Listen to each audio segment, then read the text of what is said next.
students, আমি আগৰ ক্লাছত প্ৰাণীকলাৰ বিষয়ে আৰম্ভ কৰিছিলো আৰু তাত মই তোমাক কৈছিলো যে প্ৰাণীকলাক আমি চাৰিটা ভাগত ভাগ কৰিব পাৰো। সেই চাৰিটা ভাগৰ নামখিনি যদি মই তোমালোকক কৈ দিও, প্ৰথমটো আছিল আচ্ছাদক কলা, দ্বিতীয়টো আছিল সংযোজক কলা, তৃতীয়বিধ আছিল পেশী কলা, চতুৰ্থবিধ আছিল স্নায়ু কলা। এই চাৰিবিধৰ বিষয়ে আজি আমি বহুত বেছি ভালকৈ বা বিস্তৃতভাৱে আলোচনা কৰিম। গতিকে প্ৰথমতে আমি আলোচনা কৰিম আচ্ছাদক কলাৰ বিষয়ে, যাক ইংৰাজীত কোৱা হয় এপিথেলিয়েল টিস্যু বুলি। গতিকে তোমালোকক যদি প্ৰশ্ন সোধে যে প্ৰাণীকলাক আমি কেইটা ভাগত ভাগ কৰিব পাৰো, কি বুলি কবা? প্ৰাণীকলাক আমি চাৰিটা ভাগত ভাগ কৰিব পাৰো। সেই চাৰিটা ভাগ হৈছে আচ্ছাদক কলা, সংযোজক কলা, পেশী কলা আৰু স্নায়ু কলা। আৰু তাৰে ভিতৰত আজি আমি প্ৰথম ভাগটো পঢ়িম, যেটো হৈছে আচ্ছাদক কলা। এতিয়া আচ্ছাদক কলা বুলি কলে আমি কি বুজি পাও? আমাৰ প্ৰাণী, সকলো প্ৰাণীৰ, আমাকে ধৰি সকলো প্ৰাণীৰ দেহৰ যেটো বাহিৰৰ আৱৰণ হয়, বাহিৰৰ আৱৰণখনে কি কৰে? আমাক যিকোনো ক্ষেত্ৰতে আমাক সুৰক্ষা প্ৰদান কৰে। এটা আমাৰ ক্ষেত্ৰতে যদি কওঁ, তেতিয়াহলে আমাৰ ছালখনে কি কৰে? বিভিন্ন ক্ষেত্ৰৰ পৰা আমাক সুৰক্ষা দিয়ে। গতিকে সেই বাহিৰৰ আৱৰণখনকে আমি কি বুলি ক'ব পাৰো? আচ্ছাদক কলাৰে গঠিত বুলি আমি ক'ব পাৰো। গতিকে উদাহৰণ আমি কি কি দিম? যেনে বুলি যে লিখিছো তাত আমি কি লিখিব পাৰো? যেনে ধৰি লোৱা আমাৰ দেহৰ ছালখন এবিধ আচ্ছাদক কলাৰ উদাহৰণ। ঠিক তেনেকৈ যদি মই কওঁ আমাৰ মুখৰ ভিতৰখন, মুখৰ ভিতৰৰ যেটো আৱৰণ হয়, সেয়াও আচ্ছাদক কলাৰ দ্বাৰা গঠিত হয়। গতিকে এনেকুৱা বহুত উদাহৰণ পাবা। আৰু আচ্ছাদক কলাৰ প্ৰধান কামটো কি হয়? দেহক সুৰক্ষা প্ৰদান কৰা। গতিকে বাহিৰৰ আৱৰণখনেই দেহৰ আমি আচ্ছাদক কলাৰ দ্বাৰা গঠিত বুলি ক'ব পাৰো।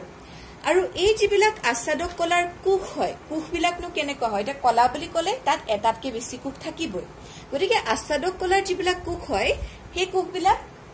তাহাঁতৰ মাজত কোনো ধৰণৰ খালী ঠাই নাই। তাৰমানে কোষবিলাক ইটোৰ লগত সিটো এনেধৰণে লাগি থাকে, ইটোৰ লগত সিটো লগালগিকৈ থাকে, আৰু ইহঁতৰ মাজত তুমি দেখিছা যে কোনো ধৰণৰ স্পেচ নাই বা খালী ঠাই নাই বা মধ্যৱৰ্তী স্থান ইহঁতৰ মাজত নাথাকে।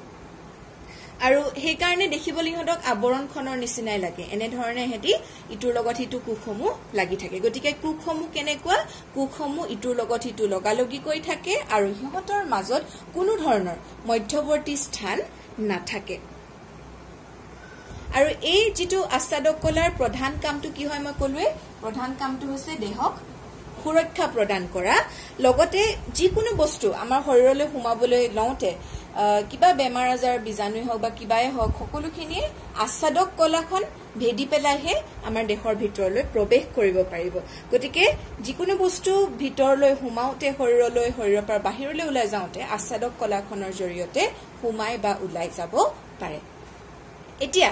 আমি এই আচ্ছাদক কলাৰ ভাগসমূহৰ বিষয়ে চাম। আচ্ছাদক কলাৰো বিভিন্ন প্ৰকাৰ আছে। সেই প্ৰকাৰসমূহৰ বিষয়ে এতিয়া আমি চাম। কি কি প্ৰকাৰৰনো আচ্ছাদক কলা প্ৰাণীৰ দেহত দেখিবলৈ পোৱা যায়। এতিয়া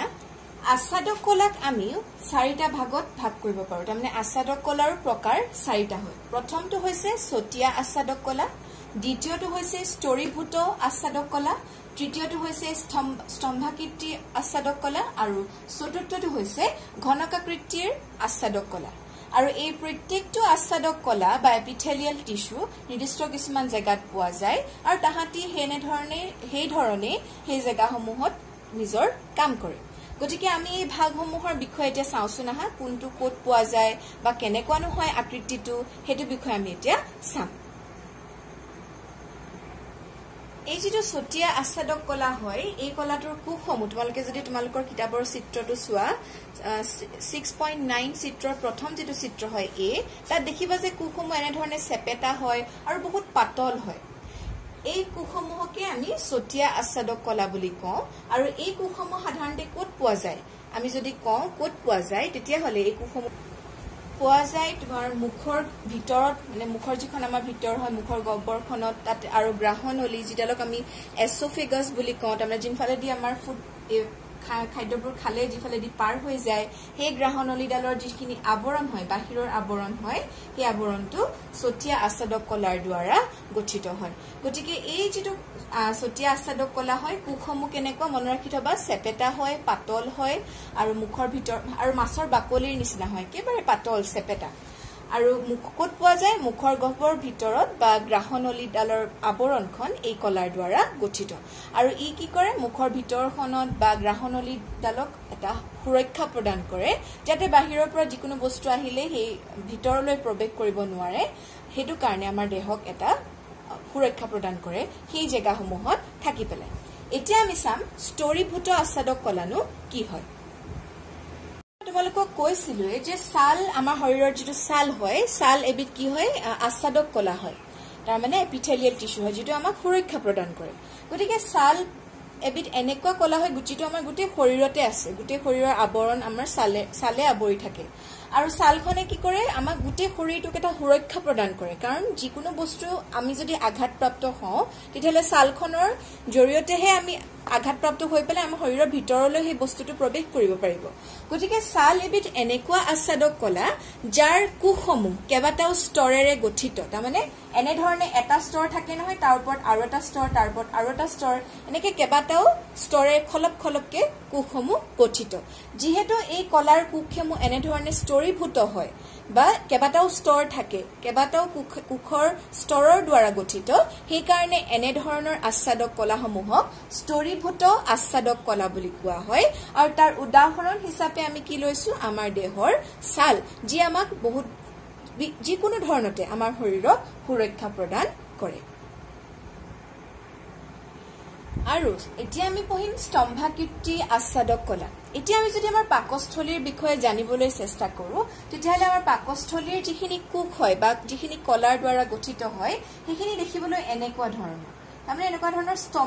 স্তম্ভৰ আকৃতিৰ এনেকুৱা কিছুমান কোষৰ দ্বাৰা গঠিত আৰু এই যিবিলাক ওখ আকৃতিৰ স্তম্ভৰ নিচিনা কোষ হয় এইবিলাকৰ দ্বাৰাই পাকস্থলীটোৰ ভিতৰখিনি মানে বাহিৰৰ লাইনটো যেটো পাকস্থলী মানে আৱৰণখন এনেকুৱা ধৰণৰ কিছুমান কোষৰ দ্বাৰা গঠিত স্তম্ভ আকৃতিৰ আৰু ইয়াতে কিছুমান এনেকুৱা চুলিৰ নিচিনা পাতল চুলিৰ নিচিনা আকৃতি থাকে যিবিলাকক চিলিয়া বুলি কোৱা হয় এই চিলিয়াসমূহে কি কৰে নিৰ্দিষ্ট স্থানত এনেকে তাহাঁতি গতি কৰিব পাৰে যাৰ ফলত এই আচ্ছাদক কলাসমূহত যিকোনো খাদ্য বস্তু বা অন্য বস্তু সহজে যাব পাৰে পাৰ হৈ যাব পাৰে বা গ্ৰহণ কৰিব পাৰে শৰীৰটোৱে গতিকে এই যিবিলাক আচ্ছাদক কলাৰ আমি আকৃতিটো কেনেকুৱা দেখিছো ওখ স্তম্ভৰ নিচিনা ক'ত পোৱা যায় কৈছো পাকস্থলীত পোৱা যায় গতিকে যেহেতু আকৃতিটো স্তম্ভৰ নিচিনা ওখ এইবিলাকক সেই কাৰণে কি বুলি কোৱা হয় স্তম্ভাকৃতি আচ্ছাদক কলা গতিকে এটো তৃতীয় বিধ আমি পঢ়িলো তৃতীয় বিধ হৈছে স্তম্ভাকৃতি আচ্ছাদক কলা য'ত আমি সাধাৰণতে পাকস্থলীত পাওঁ বা শ্বাসনলীত পাওঁ আৰু সেইবিলাকৰ কোষৰ আকৃতিটো কেনেকুৱা হয় কলাবিধৰ কোষৰ আকৃতিটো স্তম্ভৰ নিচিনা ওখ স্তম্ভৰ নিচিনা আৰু ইয়াত চুলি নিচিনা কি থাকে সূক্ষ্ম কিছুমান চিলিয়া থাকে চুলিৰ নিচিনা চিলিয়া থাকে যাৰ সহায়ত তাহাঁতি গতিবিধি কৰিব পাৰে আৰু যিকোনো খাদ্য বস্তু বা মিউকাছে হওক তাহাঁতি স্থানান্তৰিত কৰিব পাৰে এটা জেগাৰ পৰা আনটো জেগালৈ আমি চতুৰ্থবিধ আচ্ছাদক কলাৰ বিষয়ে আলোচনা কৰিম যেটোক আমি কৈছো ঘনকাকৃতিৰ আচ্ছাদক কলা এতিয়া আমি যদি বৃক্কনলী মানে কিডনিৰ যিডাল টিউব হয় সেইডালৰ আমি যদি আৱৰণখন চাওঁ কুহবেৰৰ আৱৰণখন চাওঁ বা আমাৰ লালতি য'ৰ পৰা উলাই লালতি গ্ৰন্থি তাৰ আৱৰণখন কুহবেৰখন যদি চাওঁ তাত যিবিলাক কলা থাকে যেটো আচ্ছাদক কলা থাকে তাৰ কোষসমূহৰ আকৃতিটো ঘনক এটাৰ নিচিনা ঘনকৰ আকৃতিৰ নিচিনা কিউবয়ডৰ নিচিনা গতিকে সেই কাৰণে এই যিবিলাক কোষ হয় বা আচ্ছাদক কলা হয় এইবিলাকক কি বুলি কোৱা হয় ঘনকাকৃতিৰ আচ্ছাদক কলা ক'ত পোৱা যায় বৃক্কনলী আৰু লালতি গ্ৰন্থিৰ কুহবেৰৰ যেটো আচ্ছাদক কলা হয় তাত আমি ঘনকাকৃতিৰ আচ্ছাদক কলা পাওঁ কাৰণ তাহাঁতৰ কোষৰ যেটো আকৃতি হেতু ঘনকৰ নিচিনা সেইকাৰণে এটো কি বুলি কোৱা হয় ঘনকাকৃতিৰ আচ্ছাদক কলা কেতিয়াবা কিন্তু কি হয় এই যেটো ঘনকাকৃতিৰ আচ্ছাদক কলা হয় ইয়াৰ কিছুমান কোষে কেতিয়াবা এনেকুৱা ধৰণে কাম কৰে যাৰ কাৰণে তাক আমি বেলেগ এটা নাম দি পেলাইও ক'ব পাৰো গতিকে হেতু বিষয়ে চাওঁছো না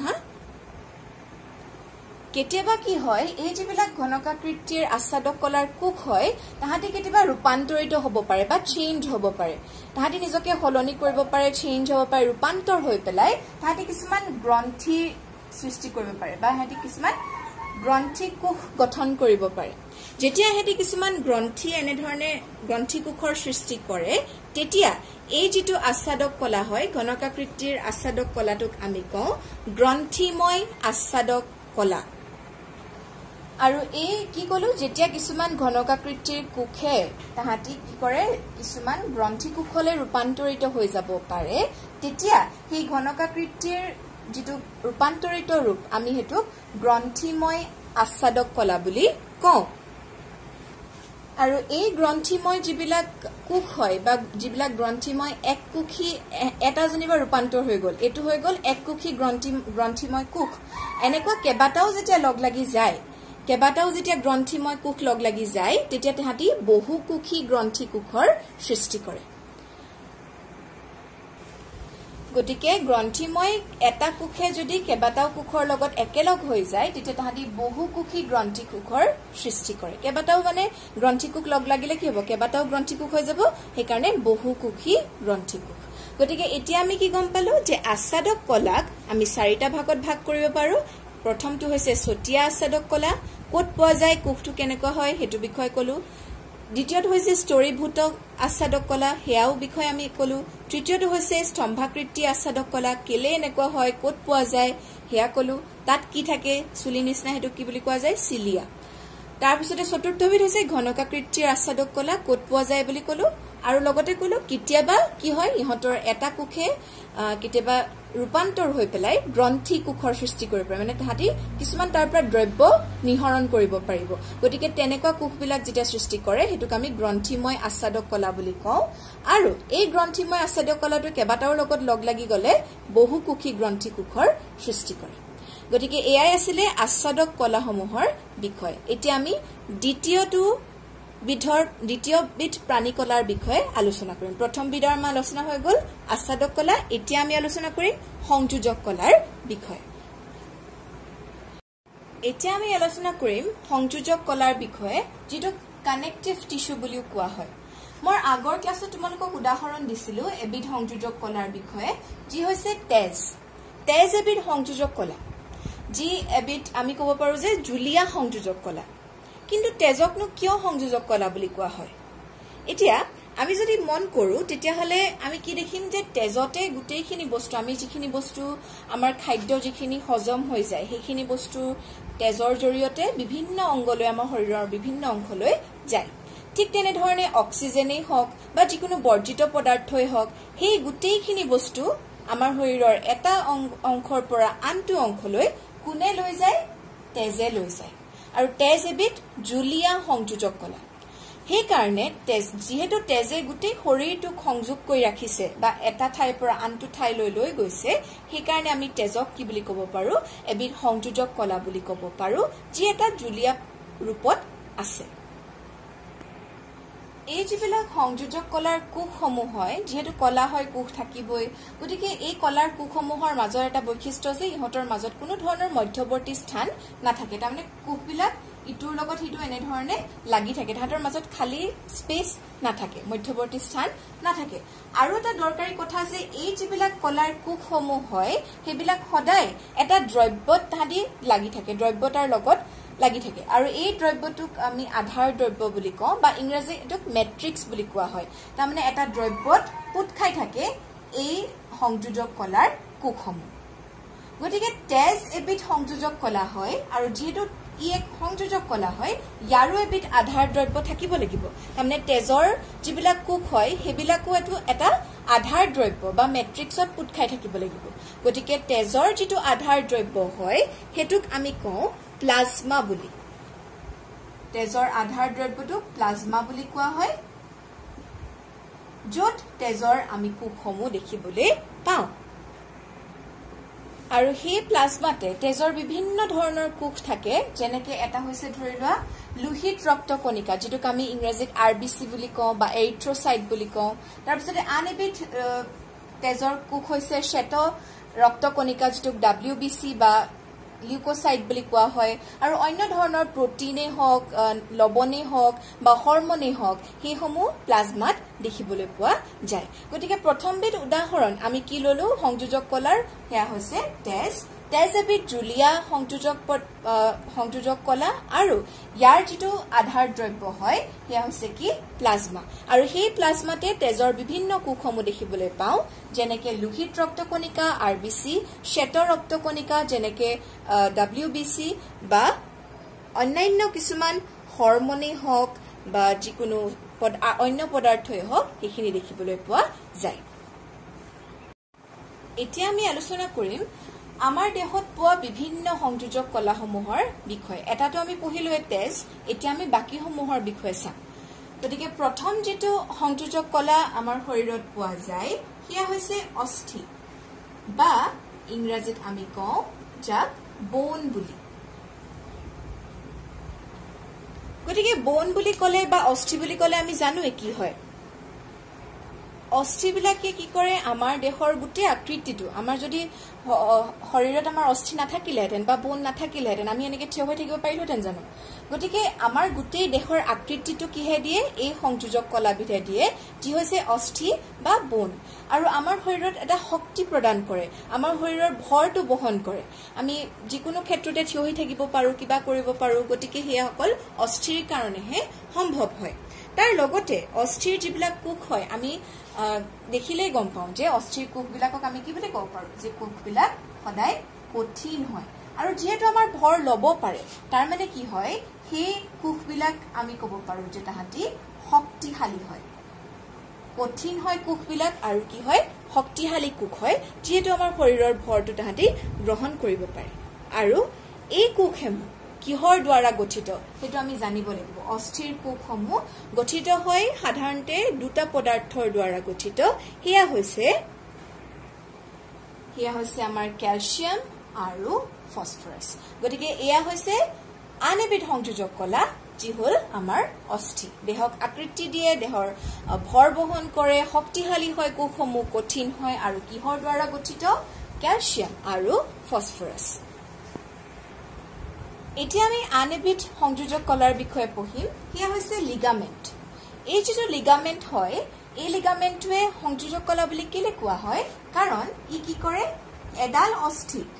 আন এডাল অস্থিৰ লগত সংযোগ কৰে এডাল অস্থিক আন এডাল অস্থিৰ লগত সংযোগ কৰা কলাবিধৰ নামটো কি হয়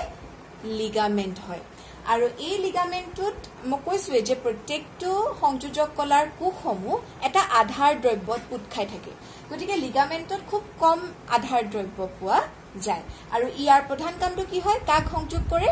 এডাল অস্থিক আন এডাল অস্থিৰ লগত লিগামেন্টে সংযোগ কৰাত সহায় কৰে সেই কাৰণে ইউ এবিধ সংযোজক কলা এতিয়া আমি আন এবিধ সংযোজক কলাৰ বিষয়ে চাম হেবিধ হৈছে টেন্ডন এই টেন্ডন বিধক সংযোজক কলা বুলি কেলে কোৱা হয় কাৰণ আমাৰ পেশীসমূহ মানে আমাৰ যিবিলাক মাসল আছে হাতৰে হওক বা অন্য ভৰিতে হওক সেই মাসলসমূহ বা পেশীসমূহক অস্থিৰ লগত তাৰমানে আমাৰ এতিয়া মাংসসমূহ থাকে আমাৰ যিখিনি পেশী আছে সেইখিনি আছে কিন্তু সেইসমূহটো আমাৰ অস্থিৰডালৰ লগত লাগি থাকিব লাগিব নহলেচোন হেলুক ঢেলুক হৈ যাব বা এৰ খাই পৰিব গতিকে এই কামটো কোনে কৰে পেশীসমূহক অস্থিৰ লগত লগ লগাই বনৰ লগত লগ লগাই ৰখা যেটো সংযোজক কলা হয় হিয়া হৈছে টেন্ডন গতিকে টেন্ডনে কাৰ মাজত সংযোজক হিচাপে কাম কৰে পেশী আৰু অস্থিৰ মাজত এতিয়ালৈকে আমি চাৰিবিধ পঢ়িলো প্ৰথমতে তেজ তাৰপিছতে অস্থি তাৰপৰা লিগামেন্টে এডাল অস্থি আনডাল অস্থিৰ লগত জয়েন কৰে আৰু টেন্ডনে কি কৰে পেশী আৰু অস্থিৰ মাজত সংযোগ ঘটায় এতিয়া আমি আৰু এবিধ সংযোজক কলাৰ বিষয়ে চাম এতিয়া আমি আন এবিধ সংযোজক কলাৰ বিষয়ে পঢ়িম যাক কোৱা হয় উপাস্থি বুলি বা ইংৰাজীত আমি কাৰ্টিলেজ বুলি কওঁ এই যেটো সংযোজক কলা হয় সাধাৰণতে ক'ত পোৱা যায় আমাৰ ভৰিৰ যিবিলাক অস্থি থাকে আমাৰ ভৰিৰ যিবিলাক হাড় হয় বা অস্থি হয় বোন হয় তাৰ যিখিনি মূৰৰ অংশ হয় তাৰ ওপৰত অংশখিনিত কাৰ্টিলেজ বা উপাস্থি পোৱা যায় বা আমি যদি নাকৰ কথা কওঁ আমাৰ নাকত বা কাণত হয় সেই উপাস্থিসমূহ পোৱা যায় আমাৰ কাণখন তোমালোকে চুই চালে চাবাচোন অকণমান আমি এনেকে লৰচৰ কৰিব পাৰো গতিকে এই যেটো কাণৰ যিখিনি অংশ আমি লৰচৰ কৰিব পাৰো ওপৰত সেইখিনি যেটো সংযোজক কলাৰ দ্বাৰা গঠিত হিয়া হৈছে উপাস্থি বা কাৰ্টিলেজ বুলি কোৱা হয় আৰু ইয়াৰ যেটো আধাৰ দ্ৰব্য হয় আধাৰ দ্ৰব্যটো উপাস্থিৰ আধাৰ দ্ৰব্যটো কিহৰ দ্বাৰা গঠিত প্ৰটিন আৰু শৰ্কৰা থাকে প্ৰটিন আৰু শৰ্কৰাৰ দ্বাৰা উপাস্থিৰ আধাৰ দ্ৰব্যখিনি গঠিত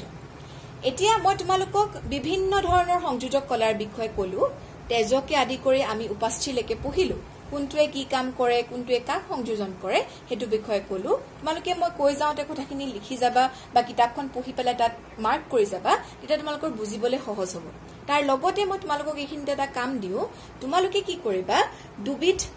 আছে আৰু সংযোজক কলা যাৰ বিষয়ে মই তোমালোকক এতিয়া কোৱা নাই যেনেকে এৰিওলাৰ যেটো কলা হয় হেতুনো কি হয় এৰিওলাৰ কলা কি হয় হেতু বিষয়ে তোমালোকে চাই পেলাই মোক কবা লগতে আমাৰ যেটো মেড কলা হয় কতনো পোৱা যায় মেড কলা আমাৰ যিখিনি চৰ্বি সমূহনো কত জমা হৈ থাকে এই দুটাৰ বিষয়ে তোমালোকে কিতাপত পঢ়ি পেলাই হেখিনতে আছে সংযোজক কলাতে আছে পঢ়ি পেলাই জানিবলৈ চেষ্টা কৰিবা আৰু মোক কবা এতিয়া আমি সংযোজক কলাটোৰ বিষয়ে ইয়াতে সামৰিছো সংযোজক কলাৰ গোটেইখিনি বিষয়ে আমি আলোচনা কৰিলো এতিয়া আমি তৃতীয়বিধ প্ৰাণীকলালৈ যাম আৰু সেই তৃতীয়বিধ প্ৰাণীকলাৰ বিষয়ে আমি এতিয়া আলোচনা কৰিম আমি আলোচনা কৰিম তৃতীয়বিধ প্ৰাণীকলাৰ বিষয়ে যাক আমি কৈছো পেশী কলা বুলি বা ইংৰাজীত কোৱা হয় মাস্কুলাৰ টিস্যু বুলি এই যিখিনি পেশী কলা হয় ইয়াৰ কোষসমূহ সাধাৰণতে দীঘলীয়া আকৃতিৰ হয় সেইখিনি হয়তো এনেকুৱা ধৰণৰো হ'ব পাৰে এনেকুৱা আকৃতিৰো হ'ব পাৰে বা কিছুমান এনেকুৱা সিলিন্ডাৰৰ নিচিনা আকৃতিৰো হ'ব পাৰে গতিকে এই পেশী কলাৰ কোষসমূহ আকৃতিটো সদায় দীঘলীয়া হয় আৰু এই কোষসমূহৰ কাৰণে আমি মই যেতিয়া কথা কৈ আছো বা মই হাতখন তোমালোকক এনেকে লৰাই দেখুৱাই আছো মই বৰ্ডত লিখিব পাৰিছো তুমি খুস্কাহি গৈছা তোমালোকে বা বাল্টিং এটা দাঙিছা বস্তু দাঙিছা এই গোটেইখিনি কাম আমি যে কৰো আমাৰ শৰীৰৰ আমাৰ দেহৰ অংগসমূহে যে পৰিচালনা কৰিব পাৰে কাৰ কাৰণে পাৰে এই পেশী কলাসমূহৰ কাৰণে আমাৰ দেহৰ অংগসমূহ পৰিচালনা কৰিব পাৰে আমি যিকোনো কাম আমাৰ কৰিবলৈ আমাৰ পেশীসমূহে সহায় কৰে কাৰণে আমি ইচ্ছাকৃতভাৱে কৰিব পাৰো গতিকে এই কামটো বা আমাৰ দেহৰ অংগসমূহ পৰিচালনা কৰাত এই পেশী কলাই আমাক সহায় কৰে গতিকে আমি গম পালো যে পেশী কলাৰ কাম কি হয় আমাৰ দেহৰ অংগসমূহ পৰিচালনা কৰিবৰ কাৰণে পেশী কলাই আমাক সহায় কৰে আৰু এই পেশী কলাসমূহ কেতিয়াবা মই কৈছো যে আমি বস্তুটা আমি দাঙিব লাগে থব লাগে বা এই কলাসমূহৰ কোষসমূহ অনবৰতে সংকোচন হৈ থাকিব লাগে বা অনবৰতে তাহাঁতি কাম কৰি থাকিবলগীয়া হয় সংকোচনশীল হ'বলগীয়া হয় বা যিকোনো সময়তে কাম কৰি থাকিবলগীয়া হয় সেই কাৰণে এই কলাৰ কোষসমূহ বিশেষ কিছুমান প্ৰটিনৰ দ্বাৰা গঠিত হয় যাৰ কাৰণে তাহাঁতি সেইবিলাক কাম কৰিব পাৰে সংকোচন হ'ব পাৰে আকৌ তাহাঁতি মেল খাই যাব পাৰে গতিকে সেই কাৰণে বিশেষ ধৰণৰ প্ৰটিনৰ দ্বাৰা এই পেশী কলা কোষসমূহ গঠিত হয় এই যিবিলাক পেশী কলাৰ কোষসমূহ হয় মই কৈছোৱে যে কেতিয়াবা আমি কিছুমান কাম আমি নিজৰ ইচ্ছামতে কৰিব পাৰো যেনেকে আজি মোৰ কিবা এটা বস্তু মই চুবলৈ মন গৈছে মই চুইছো দাঙিব মন গৈছে মই দাঙি আনিছো থবলৈ মন গৈছে থৈ দিছো গতিকে মোৰ হাতৰ যিবিলাক পেশী হয় মই নিজৰ ইচ্ছামতে বা মোৰ ভৰি পেশী সেইবিলাক মই ইচ্ছামতে নিজৰ ইচ্ছামতে পৰিচালনা কৰিব পাৰো কিন্তু এনেকুৱা কিছুমান পেশীও থাকে যিবিলাক আমি নিজৰ ইচ্ছামতে পৰিচালনা কৰিব নোৱাৰো আমাৰ ইচ্ছাৰ অধীন নহয় সেই পেশীসমূহ গতিকে হেতু হিচাপত ললে আমি পেশী কলাক দুটা ভাগত ভাগ কৰিব পাৰো গতিকে সেই ভাগসমূহৰ বিষয়ে চাওচোন আহা পেশী কলাকনো আমি কেইটা ভাগত ভাগ কৰিব পাৰো কি হয় আৰু ক'ত ক'ত আমি সেই ভাগসমূহ দেখিবলৈ পাওঁ গতিকে এতিয়া আমি আলোচনা কৰিম পেশী কলাৰ বিষয়ে যেটোক আমি মাস্কুলাৰ টিস্যু বুলি কওঁ এতিয়া মই অলপ আগত তোমালোকক কৈছিলোৱে যে কিছুমান এনেকুৱা পেশী থাকে বা এনেকুৱা পেশী কলা থাকে যেটো আমি নিজৰ ইচ্ছামতে ব্যৱহাৰ কৰিব পাৰো যেনেকৈ ধৰিলা মোৰ হাতখন মই মোৰ ইচ্ছামতে এনেকুৱা কৰিব পাৰিছো গতিকে মোৰ ইচ্ছামতে মই সংকুচিত কৰিব পাৰো প্ৰসাৰিত কৰিব পাৰো ঠিক তেনে ধৰণে মোৰ ভৰি যিখিনি কলা হয় সেইখিনিও মই মোৰ নিজৰ ইচ্ছামতে চলাব পাৰো গতিকে সেই কাৰণে যিবিলাক কলা বা যিবিলাক পেশী আমি নিজ ইচ্ছামতে আমি ব্যৱহাৰ কৰিব পাৰো সংকোচন কৰিব পাৰো প্ৰসাৰিত কৰিব পাৰো নিজৰ ইচ্ছামতে আমি সঞ্চালন কৰিব পাৰো ইচ্ছামতে আমাৰ হয় গোটেই কামবিলাক সেই পেশীসমূহকে আমি কি বুলি কওঁ ঐচ্ছিক পেশী বুলি কওঁ আৰু ইংৰাজীত কোৱা হয় ভলেন্টাৰী ভলেণ্টাৰী মাসলছ বুলি কোৱা হয় তাৰ মানে আমাৰ নিজৰ ইচ্ছামতে আমি কৰিব পাৰো উদাহৰণস্বৰূপে মই কি কলো আমাৰ হাতখন বা আমাৰ ভৰিখন আমি নিজৰ ইচ্ছামতে মুভমেন্ট কৰিব পাৰো গতিকে সেই পেশীসমূহকে ঐচ্ছিক পেশী বুলি কোৱা হয় এতিয়া এই ঐচ্ছিক পেশীসমূহক আমি আন এটা নাম দি পেলাই ক'ব পাৰো সেই আন এটা নামটো কেলে দিয়া হয় এই যিবিলাক ঐচ্ছিক পেশী হয় এই পেশীবিলাক অস্থিৰ লগত লাগি থাকে এই হাড়বিলাকৰ লগত আমাৰ লাগি থাকে পেশীসমূহ সেই কাৰণে আমি কি কৰিব পাৰো আমাৰ দেহটোৱে ইডখৰ পৰা ইডখৰ জেগালৈ আমি গতি কৰিব পাৰো বা আমি চলন ফুৰণ কৰিব পাৰো আমাৰ হাড়ৰ লগত লাগি থাকে পেশীসমূহ যাৰ কাৰণে আমি কি কৰিব পাৰো প্ৰাণী দেহটো আমাৰ চলন কৰিব পাৰো ইয়াৰ পৰা তালে আমি গতি কৰিব পাৰো গতিকে সেই কাৰণে এই যিবিলাক ঐচ্ছিক পেশী হয় এই সমূহক আন এটা নাম দিয়া হৈছে আৰু সেই মুখক সেই কাৰণে কোৱা হয় কংকাল পেশী বুলিও কোৱা হয় আৰু ইংৰাজীত এটো কোৱা হয় স্কেলিটেল মাসল বুলি কেলে কংকাল পেশী কোৱা হয় বুলি কৈছো কাৰণ এই পেশীসমূহে অস্থিৰ লগত লাগি পেলাই আমাৰ শৰীৰটোক চলন ফুৰণ কৰিবলৈ সহায় কৰে সেই কাৰণে তাহাঁতক কংকাল পেশী বুলিও কোৱা হয় আৰু এই যিবিলাক কুক হয় পেশী কলাৰ যেটো কুক হয় বা ঐচ্ছিক পেশীৰ কুক হয় হেসমূহক যেটা আমি মাইক্ৰোস্কোপৰ তলত চাও বা আমি অনুবীক্ষণ যন্ত্ৰৰ সহায়ত যদি চাও তেতিয়া হলে মই চিত্ৰখন কাখতে দি দিম তোমালোকৰ কিতাপত থকা বুজি পাবলৈ সহজ হ'ব তেতিয়া দেখা পোৱা যায় যে ইহঁতৰ কুকসমূহ সাধাৰণতে কিছুমান এনেকুৱা ডাঠ ৰেখা থাকে আৰু কৰবাত পাতল ৰেখা থাকে আকৌ ডাঠ ৰেখা থাকে কৰবাত পাতল ৰেখা থাকে যেহেতু এহেতৰ কুকবিলাক এনে ধৰণে ডাৰ্ক বেন্ড আৰু পাতল বেন্ড ডাঠ ৰেখা পাতল ৰেখাৰ দ্বাৰা এনেকে গঠিত হয় সেই কাৰণে ঐচ্ছিক পেশীক আমি আন এটা নাম দি পেলাই মাতিব পাৰো হেতু হৈছে ৰৈখিক পেশী বা ষ্ট্ৰিয়েটেড মাসল বুলিও কোৱা হয় গতিকে প্ৰথমটো পেশী কলাৰ প্ৰথম ভাগটো কি হয় ঐচ্ছিক পেশী মানে ভলেণ্টাৰী মাসল কেলে ভলেণ্টাৰী মাসল বা ঐচ্ছিক পেশী কাৰণ আমি নিজৰ ইচ্ছামতে সংকোচন বা প্ৰখাৰ কৰিব পাৰো আৰু এইটোক আন এটা নাম দি পেলাই ক'ব পাৰো কি হয় কংকাল পেশী কেলে আমাৰ অস্থিৰ লগত লগ লাগি শৰীৰটো চলন ফুৰণ কৰাত সহায় কৰে আৰু এই কলাৰ কুকসমূহ যদি আমি অনুবীক্ষণ যন্ত্ৰৰ সহায়ত চাও তেতিয়ালে কি দেখা পাও কিছুমান তাত পাতল ৰিং পাতল আঁচ কিছুমান ডাঠ আঁচ দেখিবলৈ পোৱা যায় সেই কাৰণে এইবিলাকক আমি ৰৈখিক পেশী বুলিও কওঁ আৰু এটা গুৰুত্বপূৰ্ণ কথা এইটোৱে যে এই যিবিলাক পেশী হয় ঐচ্ছিক পেশীৰ কুকসমূহৰ ভিতৰত বহুত কুক কেন্দ্ৰ থাকে তাৰমানে ইহঁতৰ ঢেৰ এনেকে নিউক্লিয়াছ ইহঁতৰ থাকিব পাৰে কুক কেন্দ্ৰ ইহঁতৰ ঢেৰ থাকিব পাৰে গতিকে এয়া আছিল ঐচ্ছিক পেশীৰ বিষয় এতিয়া আমি দ্বিতীয় বিধৰ বিষয়ে আলোচনা কৰিম যেটোক আমি কৈছো অনৈচ্ছিক পেশী বা ইংৰাজীত কোৱা হয় ইনভলেণ্টাৰী মাসলছ বুলি গতিকে এনেকুৱা কিছুমান কাম আমাৰ শৰীৰত হৈ থাকে যিবিলাক আমাৰ ইচ্ছামতে নহয় গতিকে তাত থকা পেশীসমূহে নিজে কাম কৰে যাৰ আমাৰ ইচ্ছামতে হেবিলাকে কাম নকৰে যেনেকৈ ধৰিলে পাচন নলীত আমাৰ খাদ্যবিলাকে গতি কৰে আমাৰ খাদ্যবিলাক যিখিনি হজম হয় সেইখিনি গতি কৰি পেলাই বিভিন্ন অংশলৈ এবজৰ্ব বা শোষণ হ'ব কাৰণে সহায় কৰে গতিকে সেইখিনি যেতিয়া হ'বলৈ যায় তেতিয়া এই কামবিলাক কৰোতে আমাৰ ইচ্ছামতে নহয় এই পেশীসমূহে নিজে কাম কৰে বা আমাৰ যদি তেজৰ আমি নলিকাবিলাকৰ কথা কওঁ সেইবিলাকে সংকোচন হয় আকৌ প্ৰখাৰিত হয় সেইবিলাকেও কি হয় আমাৰ মতে কাম নকৰে তাহাঁতি সেই মাসলবিলাকে বা সেই পেশীসমূহে নিজে কাম কৰে সেই কাৰণে যেহেতু এই পেশীসমূহে আমাৰ ইচ্ছাৰ মতে কাম নকৰে সেই কাৰণে এই পেশীসমূহক আমি কি বুলি কওঁ অনৈচ্ছিক পেশী বুলিও কওঁ বা ইহঁতক আমি অৰৈখিক পেশী বুলিও ক'ব পাৰো গতিকে উদাহৰণ হিচাপে ল'ব পাৰা এইগিটা কথা পাচন নলীৰ খাদ্য যোৱাৰ কথা বা আমাৰ চকুৰ যিখিনি আইৰিছ হয় হেতু আমাৰ লৈ থাকে আমাৰ নিজৰ ইচ্ছামতে নহয় গতিকে এই গোটেইখিনি বস্তুতে আমি কি দেখা পাওঁ যে ইয়াত অনৈচ্ছিক পেশীয়ে কাম কৰি আছে আৰু এটা গুৰুত্বপূৰ্ণ কথা যে আমাৰ যেটো হাৰ্ট হয় বা আমাৰ যেটো হৃদযন্ত্ৰ হয় হৃদযন্ত্ৰ কি হয় তাত থকা যিখিনি পেশী হয় সেইখিনি অনবৰতে এনেকে কাম কৰি থাকে প্ৰখাৰিত হয় সংকুচিত হয় প্ৰখাৰিত হয় সংকুচিত হয় নিজৰ ইচ্ছামতে হৈ থাকে আমাৰ মতে নহয় হাৰ্টৰ যিখিনি মাসল হয় বা হৃদযন্ত্ৰৰ যিখিনি পেশী হয় তাহাঁতি সংকুচিত প্ৰখাৰিত এনে ধৰণে অনবৰতে হৈ থাকে গতিকে ইয়াতো এবিধ বিশেষ কলাৰ দ্বাৰা গঠিত হয় যি অনৈচ্ছিক পেশীয়ে হয় অনৈচ্ছিক পেশীৰ দ্বাৰাই গঠিত হয় কিন্তু তাক আমি এবিধ নাম দি পেলাই কওঁ আৰু এই যিখিনি পেশী যি হৃদযন্ত্ৰটো গঠন কৰে হেতু কোৱা হয় হৃদপেশী বুলি বা ইংৰাজীত আমি কাৰ্ডিয়েক মাসল বুলি কওঁ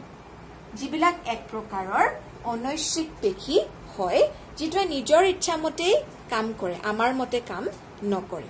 গতিকে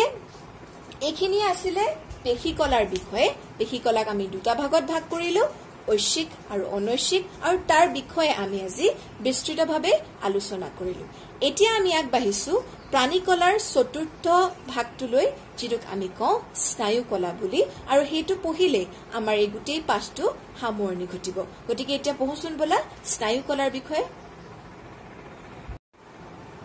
প্ৰাণীৰ সকলো প্ৰাণীৰ ক্ষেত্ৰতে কি হয় কিছুমান এনেকুৱা কোষ থাকে যিবিলাকে যিকোনো অনুভূতি ধৰিলা আমাৰ কিবা এটা হৈছে বা আমাৰ বাহিৰৰ পৰা কিবা এটা বস্তু আমাক ধৰিলা মই গৰম বস্তু এটা চুলো হেতু এটা বাহিৰৰ পৰা অহা এটা অনুভূতি যেটো মোৰ হাতখনে চুই পেলাই মই গম পালো কিন্তু কেনেকে গম পালো এই গোটেই যিখিনি কথা হয় সেইখিনি কোনে লৈ গল এই যে মই বস্তুটো চুলো সোৱাৰ লগে লগে মই যে ব্ৰেইনে কলে যে এইটো বস্তু গৰম হয় হাতখন অতৰাব লাগে গতিকে এই গোটেই কামখিনি যে হৈ থাকে বা আমাৰ শৰীৰত হৈ থকা বিভিন্ন কাম কাজবিলাক এটা জেগাৰ পৰা আনটা জেগালৈ এই অনুভূতিখিনি এই উদ্দীপনাখিনি লৈ যাবলৈ কিছুমান বিশেষ কোষ থাকে আৰু সেই কোষসমূহে স্নায়ু কলাৰ গঠন কৰে বা নাৰ্ভাছ টিস্যুৰ গঠন কৰে যিটোৱে সেই অনুভূতিসমূহ এটা ঠাইৰ পৰা আন এঠাইলৈ লৈ যায় আৰু আমাক এটা আমি সচেতন হৈ যাওঁ যে এটো কিবা এটা হৈছে আমি কিবা এটা কৰিব লাগে বা আমাৰ শৰীৰৰ বিভিন্ন কাম কাজখিনি তেনে ধৰণেই হয় গতিকে শৰীৰত হৈ থকা অনুভূতি উদ্দীপনা ইত্যাদিবোৰ আমাৰ দেহৰ পৰা এঠাইৰ পৰা আন ঠাইলৈ লৈ যাবলৈ যিবিলাক কলাই সহায় কৰে সেইসমূহকে আমি স্নায়ু কলা বুলি কওঁ বা ইংৰাজীত নাৰ্ভাছ টিস্যু বুলি কোৱা হয় আৰু এই যেটো স্নায়ু কলা হয় স্নায়ু কলা গঠিত হৈ থাকে তাত তিনিবিধ আমি মুখৰ কথা আলোচনা কৰিবই লাগিব তাত জড়িত হৈ থকা যিখিনি অংগ হৈছে শৰীৰৰ হেয়াক আমি কব পাৰো প্ৰথমটো হৈছে আমাৰ মস্তিষ্ক তাৰমানে আমাৰ ব্ৰেইন তাৰ পিছতে আমাৰ যিডাল স্পাইনেল কৰ্ড বুলি কওঁ বা আমি স্পাইনেল কৰ্ডলৈ যোৱাৰ আগতে আমি যদি কওঁ আমাৰ যিবিলাক স্নায়ু থাকে নাৰ্ভ বিলাক আমি কওঁ যে আমাৰ নাৰ্ভ বিলাক কিবা কিবি হৈছে নাৰ্ভে কাম নকৰা হৈছে এটা বয়সত গতিকে সেই যিবিলাক স্নায়ু হয়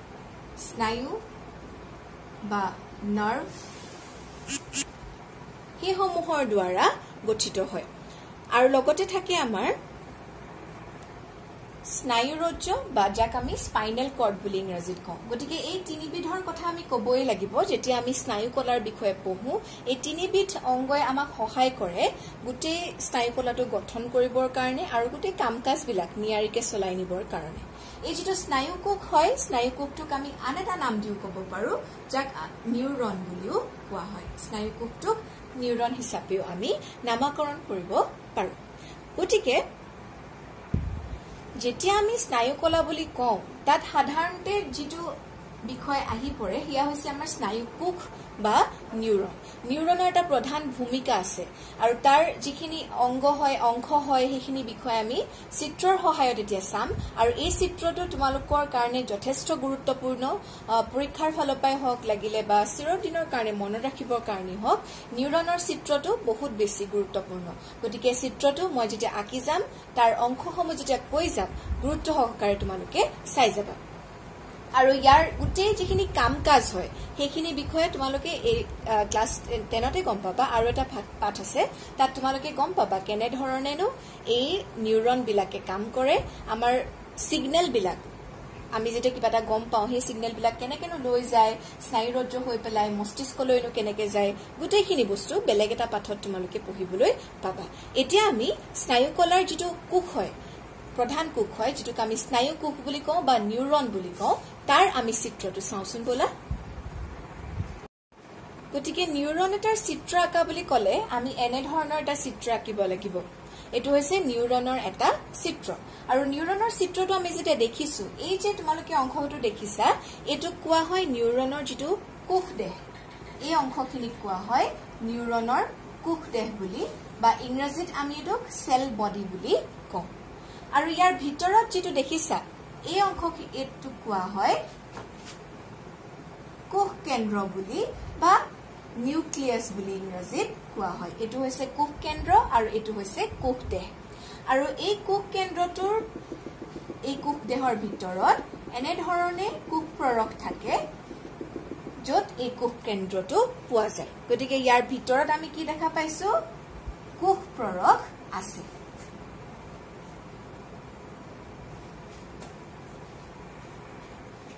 আৰু তোমালোকে দেখা পাইছা যে এই যেটো কোষ দেহ হয় কোষ দেহৰ পৰা এনে ধৰণে কিছুমান সৰু সৰু সুটি সৰু এনেকুৱা কিছুমান এনেকুৱা স্নায়ু প্ৰবদ্ধ ওলাই আৰু এইবিলাকক এটা নাম দিয়া হৈছে এই যিবিলাক সৰু দীঘল কোষ দেহৰ পৰা ওলাই থাকে সেইবিলাকক কোৱা হয় ডেনড্ৰাইট বুলি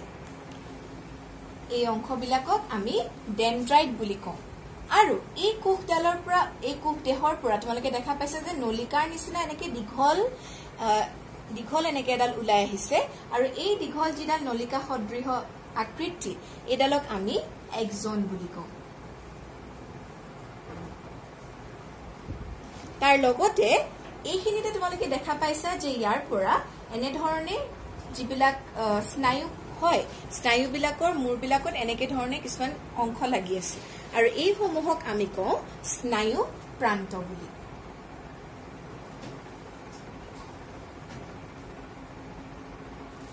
গতিকে এটোৱে হৈছে এটা স্নায়ু কোষৰ সম্পূৰ্ণ চিত্ৰ তোমালোকৰ পৰীক্ষাত যেতিয়া আঁকিব আহিব তেতিয়া তোমালোকে এনে ধৰণে স্নায়ু কোষৰ গোটেই চিত্ৰটো আঁকিব লাগিব গোটেই অংশসমূহ ভালকে দেখুৱাই পেলাই আঁকিব লাগিব তেতিয়াহে হেতু স্নায়ু কোষৰ সম্পূৰ্ণ চিত্ৰ বুলি ক'ব পৰা যাব আৰু এটা স্নায়ু কোষ নাথাকে আমাৰ শৰীৰত বহুত স্নায়ু কোষ থাকে এনে ধৰণে যে দেখিছা ইয়াত স্নায়ু প্ৰান্ত ইয়াৰ মূৰত আন এটা এনে ধৰণে আৰু এটা স্নায়ু কোষ লাগি পেলাই বহুত দীঘল আমাৰ স্নায়ু কলাৰ সৃষ্টি কৰে গতিকে এটা স্নায়ু কোষ নাথাকে বহুত স্নায়ু কোষ থাকে যিবিলাকে লগ লাগি পেলাই স্নায়ু কলাৰ সৃষ্টি কৰে আৰু এটা স্নায়ু কোষ সাধাৰণতে কোৱা হয় যে 1 মিটাৰ মান দীঘল হ'ব পাৰে গতিকে এটোৱে হৈছে স্নায়ু কলাৰ বিষয়ে যি আমাৰ শৰীৰৰ যিকোনো অনুভূতি বা যিখিনি উদ্দীপনা সেইখিনি কঢ়িয়াই লৈ যাব পাৰে এঠাইৰ পৰা আন ঠাইলৈ আৰু তাত বিশেষ ভূমিকা পালন কৰে আমাৰ মস্তিষ্কই আমাৰ যিডাল স্পাইনেল কৰ্ড হয় যেটোক আমি স্নায়ু ৰজ্জ বুলি কৈছো লগতে আমাৰ আটাইতকৈ ইম্পৰ্টেন্ট যেটো আমাৰ স্নায়ু কোষ হয় হেয়া এটা স্নায়ু কোষ নাথাকে এটো মূৰৰ পৰা আনতেও এনেকে লাগি বহুত দীঘল স্নায়ু কলাৰ সৃষ্টি কৰিব পাৰে আৰু এনে ধৰণে আমাৰ অনুভূতিসমূহ লৈ যাব পাৰে গতিকে এটোৱে আছিল আমাৰ কলা পাঠটোৰ বিষয়ে যত আমি কেবাটাও ভাগত আমি এই পাঠটো পঢ়িলো আলোচনা কৰিলো তাত আমি কলানো কি হয় হেয়া বিষয়ে আমি গম পালো লগতে আমি উদ্ভিদ কলাৰ বিষয়ে আৰু প্ৰাণী কলাৰ বিষয়ে আজি আমি আলোচনা কৰি পেলাই শেষ কৰিলো এই গোটেই কথাখিনিৰ এটা সংক্ষিপ্ত বিৱৰণ পাবলৈ হলে আমি গোটেইখিনি ভিডিও আমি চাই পেলাই আমি বুজিবলৈ চেষ্টা কৰিব লাগিব কোনটো কলা কাৰ ভাগত পৰে এই পাঠটো পঢ়িবলৈ এটা কাৰণে অকনমান খেলিমেলি লাগিব পাৰে কাৰণ প্ৰত্যেকটো কলাৰে উদ্ভিদ কলাৰ আমি কেবাটাও ভাগ দেখা পালো সেই কলাসমূহৰো আমি কেবাটাও ভাগ দেখা পালো গতিকে তেনে ধৰণে আমি এখন চাৰ্ট বনাই পেলাই পঢ়িব লাগিব তেতিয়াহে আমাৰ কলাৰ ভাগসমূহৰ বিষয়ে আমাৰ ভালকে মনত ৰব বা আমাৰ ভালকে আমি বুজি পাম গতিকে মোক বুজোৱা কথাখিনি তোমালোকে চাই পেলাই কিতাপখন পঢ়িবা তাত থকা বস্তুখিনি কৰিবলৈ চেষ্টা কৰিবা নিশ্চয় এই পাঠটো তোমালোকে বুজিব পাৰিবা আৰু আজি আমি প্ৰাণী কলাৰ বিভিন্ন অংশসমূহৰ মানে ভাগসমূহৰ বিষয়ে আলোচনা কৰিলো তাৰো বিভিন্ন ভাগ আছিল সেইখিনি বিষয়ে আমি আলোচনা কৰিলো গতিকে ভিডিওটো ভালদৰে মন দি চাবা নিশ্চয় বুজি পাবা আৰু বেলেগ এটা ভিডিও লৈ পেলাই আমি নেক্সট ক্লাছত লগ পাম আজি এই পাঠটো আমাৰ ইয়াতে সামৰণি ঘটিছে গতিকে আমি প্ৰশ্ন উত্তৰখিনি লৈ পেলাই আমি নেক্সট ক্লাছত লগ পাম আজি ইয়াতে সামৰিছো ধন্যবাদ